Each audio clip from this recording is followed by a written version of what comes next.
आइए बताइए कि किस मामले को लेकर आप बात कर रहे हैं। सर ये 2016 का मामला है। मैं यहाँ पे doctor Gagandeep Garg Kalyani nursing home में, मेरा नर्सिंग होम है यहाँ पर। 2016 में हेल्थ डिपार्टमेंट की एक टीम आई थी। उन्होंने हमारे पर झूठे आरोप लगाते हुए अवैध गर्भपात का मुकदमा दर्ज कराया था। मैं 6 साल से इसकी लड़ाई लड़ रहा हूँ न्याय की सच्चाई सामने के लिए आने के लिए कि मैंने कोई अवैध गर्भपात नहीं किया था और मैं एक डॉक्टर हूँ क्वालिफाइड, और जो भी कार्य किया था मैंने अपनी क्वालिफाइड डिग्री के तहत ही किया था। अब उस 6 साल के बाद माननीय कोर्ट ने फैसला दिया है कि डॉक्टर गगनदीप गर्ग को झूठा फंसाया गया था। यह सभी के सामने मैं लाना चाहता हूं कोर्ट के आदेश दिखाने के लिए कि डॉक्टर एक्यूज है फाल्सली इम्प्लीकेटेड। और ये नहीं, इतना भी नहीं है कि इन्होंने जो मेरे पे लगाए थे वो 1 महीने का मरा हुआ बच्चा था, जिससे जिंदगी, उस औरत की जिंदगी को मर भी सकती थी उनके, बल्कि इनको सफाई करनी चाहिए। 4 दिन उस औरत के साथ ये मुझे झूठा फंसाने के लिए सरकारी अधिकारी उनकी ज़िंदगी से खिलवाड़ करते रहे। और जबकि मेरे ऊपर इन्होंने अवैध गर्भपात का आरोप लगाते हुए, जो कि लोगों के अंदर एक मैसेज गया अभी डॉक्टर साहब ने कोई लड़का लड़की का किया या नहीं किया, क्योंकि आम आदमी यही समझता है कि अवैध गर्भपात कोई लड़का लड़की के मामला होगा, लेकिन वो ऐसा कोई भी मामला नहीं था। तो ये कोर्ट ने फैसला दिया है और न्याय की जीत हुई है। और सबसे बड़ी बात यह है कि इन्होंने मुझे झूठे स्टेटमेंट देते हुए, झूठे आधार पे, झूठे तथ्यों के साथ उस टाइम पे मौके पे फंसाया था, जिसकी शिकायत मैंने थाना टोहाना में दे दी है सारे तथ्यों के साथ। और इनके खिलाफ 420, 463, 120 और सारे जालसाजी के अंदर मेरे को झूठा फंसाने के लिए इनकी कार्रवाई एसएचओ साहब इसकी जांच कर रहे हैं और आज न्याय की जीत हुई है। डॉक्टर सतीश जो उस टाइम मौके पे एसएमओ टोहाना थे, डॉक्टर गिरीश जो आज डिप्टी सीएमओ थे उस टाइम मौके में फतेहाबाद में, डॉक्टर ये नरेंद्र खरव है डिस्ट्रिक्ट आशा कोऑर्डिनेटर, डॉक्टर वीके जैन उस टाइम एसएमओ रतिया थे, और डॉक्टर मीनन जो एलएम थी, और पूजा एएनएम थी, और अशोक चौधरी एसएमओ थे।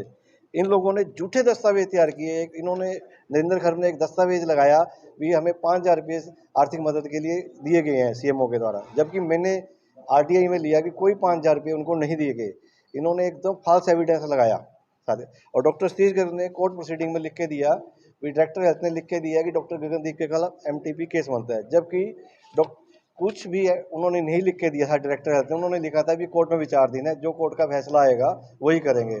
इन्होंने 193 की झूठे साक्ष्य पेश किए कोर्ट में, लेकिन कोर्ट वालों ने सच्चाई देखते हुए, सामने ले आते हुए ये फैसला दिया भी इनको झूठा बताया गया।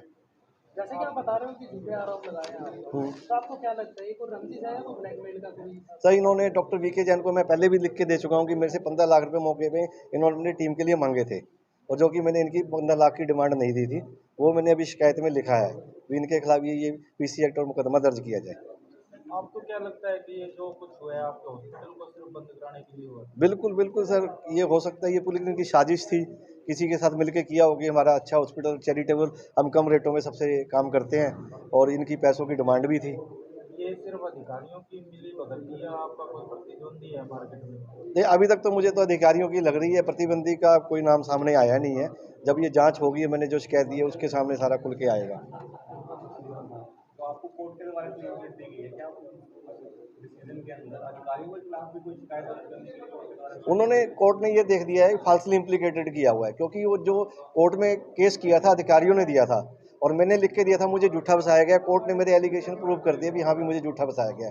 वो एप्लीकेशन मैंने अब इनको दी है, और इनके खिलाफ इसी केस में एक 409 का मुकदमा भी दर्ज है। इन्होंने मेरे हॉस्पिटल का रिकॉर्ड का गबन भी किया था। और ये अधिकारी, कुछ अधिकारी ऐसे हैं, किसी पे पीसी एक्ट का मुकदमा दर्ज है, किसी पे 409 का मुकदमा दर्ज है। इनका कुछ अधिकारियों का कोई रिकॉर्ड भी अच्छा नहीं है। अब कितनी उम्मीद है पुलिस आपकी? मेरी एसपी मैडम से मिला था, एसपी मैडम को मैंने ये तथ्य और ये उन्होंने कहा था जो भी जांच है आपकी नियमानुसार कार्रवाई की जाएगी, इनके खिलाफ कोई किसी के दबाव में नहीं की जाएगी। क्या चाहते हैं? मैं चाहता हूँ कि इनके खिलाफ कार्रवाई की जाए, ताकि किसी व्यापारी वर्ग को या किसी भी डॉक्टर को ये पैसों के लिए या रंजिश के लिए आगे से तंग ना करे, कोई भी अपने पद का दुरुपयोग ना करे। जो कार्रवाई है अभी तक किसी स्टेज पे पहुंची है, सिर्फ अभी तक सिर्फ वर्बली ही चल रहा है? अभी तक कोर्ट ने डिसीजन दे दिया कि फाल्सली इम्प्लीमेटेड, कोर्ट के आदेश आ चुके हैं, मुझे झूठा फंसाया गया था, ये मेरे एलिगेशन प्रूव हो चुके हैं, और इनकी शिकायत मैंने थाना एसएचओ साहब इसकी जांच कर रहे हैं इनके खिलाफ कार्रवाई के लिए। मेरे खिलाफ भी मुकदमा एमटीपी 312-15 के तहत दर्ज किया गया था, जो कि इन्होंने एक हफ्ते बाद स्टेटमेंट कोर्ट में जाके 312-15 वापस ले ली।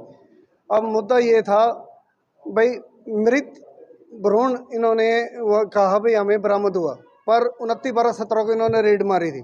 18/12/17 का जिसका मरीज का अल्ट्रासाउंड था उसमें बेबी अबॉर्ट हो चुका था। बेबी अबॉर्ट होने के बाद इन्होंने कहा कि भ्रूण बरामद हुआ, ये पता नहीं कहाँ से लाए। और कानून ये कहता है कि जीवित भ्रूण के अंदर एमटीपी लगती है, मृत भ्रूण में नहीं लगती। सीएमओ साहब ने मेरे को ये ऑथराइज किया है कि मैं मृत भ्रूण की सफाई कर सकता हूँ। वो लेटर इन्होंने मेरे को इशू करके दिया है, फिर भी इन्होंने मेरे खिलाफ एमटीपी का मुकदमा बनाया।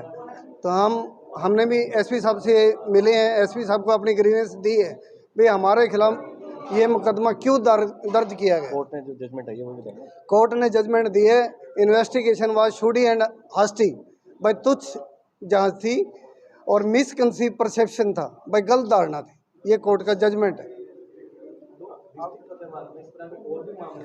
ये इन्होंने हद मचा रखी है, ये बहुत ही गलत काम कर रहे हैं, अगेंस्ट लॉ कर रहे हैं। लॉ को कुछ समझते नहीं, कानून को समझते नहीं। ये सब जजमेंट आ चुका है, जजमेंट हमारे सामने है, कानून हमारे सामने है, एमटीपी बुक हमारे सामने है।